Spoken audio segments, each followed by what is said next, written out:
जी ने और भारतीय जनता पार्टी के नेता प्रतिपक्ष बाबूलाल मरांडी जी ने उठाया है। मामला यह है कि जो ऑडिट का जो हिसाब होता है, ऑडिट सिंपल सा फॉर्मूला है, इतने पैसे आए इतने पैसे खर्च हो गए।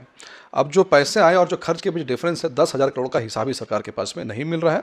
और इसी मुद्दे को हमने उठाया है कि ये कौन सा फिनेंशियल मैकेनिज्म यहाँ पर चल रहा है कि यहाँ जहाँ पर जनता के 10,000 करोड़ रुपए गायब हो जा रहे हैं, पता नहीं चल रहा है वो कहाँ गया। अब इस पर जो हमने एलिगेशंस लगाए, उस एलिगेशंस को अगर पीछे के कुछ बैकग्राउंड्स को देखें तो चीज़ें क्लियर होगी।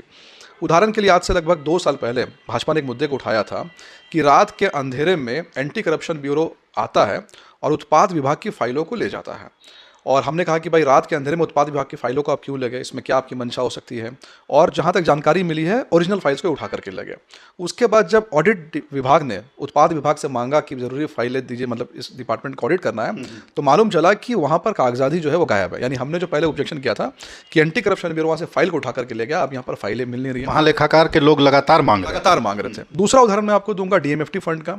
डीएमएफटी फंड में प्रिंसिपल अकाउंटेंट जनरल झारखंड के हैं, उन्होंने अपने प्रेस कॉन्फ्रेंस में इस बात को कहा कि जब तमाम डीसी से जब हम लेखा जोखा मांगते हैं, डीएमएफटी फंड की फाइल मांगते हैं कि पैसा कितना आया, कहाँ आपने खर्च किया, तो ये फाइल को देने से हमेशा जो है मना कर देते हैं।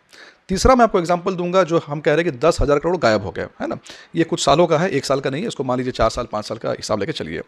तो ऊर्जा विभाग जो झारखंड सरकार में है, ऊर्जा विभाग से 107 करोड़ रुपए, 107 करोड़ रुपए जो है लगभग 300 फर्जी अकाउंट्स में ट्रांसफर किए गए। यानी ट्रेजरी से पैसा निकाला गया और वो 301 मल्टीपल अकाउंट्स में ट्रांसफर किए गए। उसकी जांच एसआईटी अभी कर रही है, जो कि सरकार की एजेंसी सीआईडी उसकी एसआईटी कर रही है। तो इस 3 उदाहरण से, और एक और उदाहरण यहाँ पर मैं ऐड कर सकते हैं जो आप भी जान रहे हैं, सब लोग जान रहे हैं कि शराब घोटाला जो चल रहा है, शराब घोटाला में सबसे बड़ी चीज़ क्या, सबसे बड़ा जो उसमें यह है कि जो शराब की कंपनियों ने जो बैंक गारंटी दिया, मान लीजिए कंपनियों ने बैंक गारंटी दिया 10 करोड़ रुपए, तो 10 करोड़ रुपए किसके हुए? झारखंड सरकार के हुए। लेकिन मालूम चला कि वो 10 करोड़ रुपए फर्जी बैंक गारंटी दिए। यानी 10 करोड़ रुपए आपके अकाउंट में तो आ गया, पर जब आप अकाउंट में ढूंढने का 10 करोड़ का, तो वो आपको मिलेगा नहीं, वो हवा में पैसे चलेंगे। इस तरह से 10 करोड़ 107 करोड़ जो मैंने आपको एग्जाम्पल दिया, डीएमएफटी का एग्जाम्पल दिया, अगर इन सभी आंकड़ों को जोड़ेंगे तो संभवतः इतना बड़ा फिगर आपको जो लग रहा है कि 10,000 करोड़ कहाँ चले गए, लेकिन हर डिपार्टमेंट में 100, 150, 200 करोड़ करके जोड़ेंगे तो लगेगा कि हाँ, इस सरकार में यह संभव है कि जहाँ पर फाइनेंशियल मिसमैनेजमेंट, चोरी करके इधर उधर अकाउंट्स में ट्रांसफर करके इतने बड़े अकाउंट का घपला किया गया। और इसलिए हमारे नेता प्रतिपक्ष ने इस मांग को रखा है कि इस पे जो है उच्च स्तरीय जांच की जाए कि इतनी बड़ी रकम जो जनता की गाड़ी कमाई का पैसा है, वो पैसा आखिर कहाँ गया।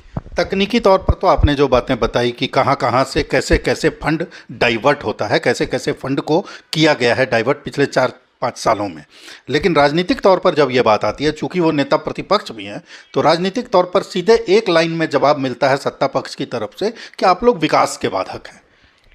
देखिए, ये सबसे बड़ी विडंबना है कि हम जब भी इनसे किसी बात के ऊपर सवाल कर रहे हैं, जब भी सवाल करते हैं कि ये पैसे कहाँ गए, ये कहते हैं कि विकास में बाधा है। एक आपको सीधा सा उदाहरण बता देता हूँ मैं आपको।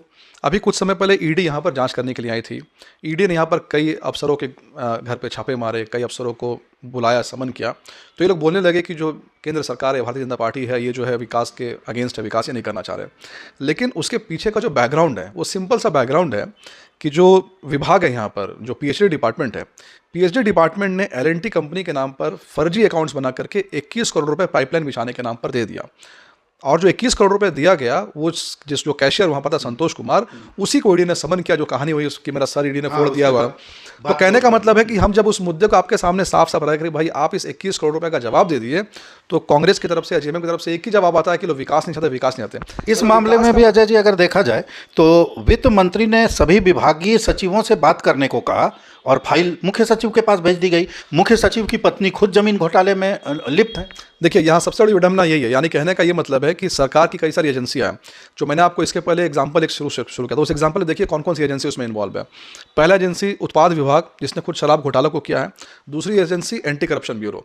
एसीबी जिस वक्त फाइल ले गई, उस समय इसको लीड कौन करते थे? अनुराग गुप्ता, जो खुद जो है छोड़ करके भाग गए स्टेट को, और जिनके ऊपर में इंटरनेशनल गैंगस्टर का जो एक एलिगेशन लगा। यानी एंटी करप्शन ब्यूरो यहाँ पर क्या है? जांच एजेंसी है। और उत्पाद विभाग क्या है? ऐसा विभाग है जहां पर गड़बड़ घोटाला हुआ है। पर दोनों ही टेंटेड डिपार्टमेंट है। यानी सरकार क्या कर रही है, अगर एक डिपार्टमेंट इनका गड़बड़ी में फंस गया, तो दूसरे डिपार्टमेंट को ये आगे करेगी, और वो डिपार्टमेंट वो उस क्राइम को रोकने के लिए नहीं, बल्कि उस क्राइम में भागीदार बन जाता है। एक बहुत अच्छा उदाहरण इसका है कि हेमंत सोरेन सरकार में 3 साल पहले इन्होंने जमीन घोटाले को रोकने के लिए एसआईटी बनाया था। उस एसआईटी में कई सारे पुलिस ऑफिसर्स को रखा और कहा कि पूरे राज्य में जो जमीन घोटाला हो रहा है, उस जमीन घोटाला को एसआईटी रोकेगा। एसआईटी ने 3 साल काम किया, 3 साल में एक भी जमीन घोटाले एसआईटी ने नहीं पकड़ा। उसका रिजल्ट हुआ जीरो, लाखों करोड़ रुपए उस एसआईटी पे खर्च हुए। और अंदर की बात ये रही कि जो एसआईटी बनी थी जमीन घोटाले को रोकने के लिए, या असल में घोटाले को रोकने के लिए इन्होंने खुद एक सिंडिकेट बना लिया और उस सिंडिकेट ने बाकी चीज़ों को अंजाम दिया। यानी आपने जो अभी बात को कहा कि वित्त जो मंत्री है उसने उस सचिव को कहा, सचिव ने उसको कहा, इसको कहा, तो जब भी ऐसा कोई मामला उठ रहा है, हम किसी मामले को उठा रहे तो फाइल को इस डिपार्टमेंट से उस डिपार्टमेंट भेजने का बस एक प्रक्रिया चल रहा है। और इनकी तरफ से डिफेंस एक ही आएगा कि भारतीय जनता पार्टी विकास के जो विरोध में खड़ी है।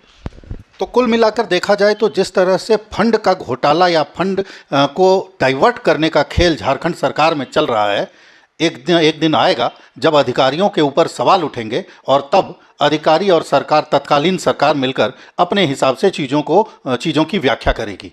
भारत एक्सप्रेस के लिए कैमरामैन धर्मेंद्र के साथ मधुकर आनंद, रांची।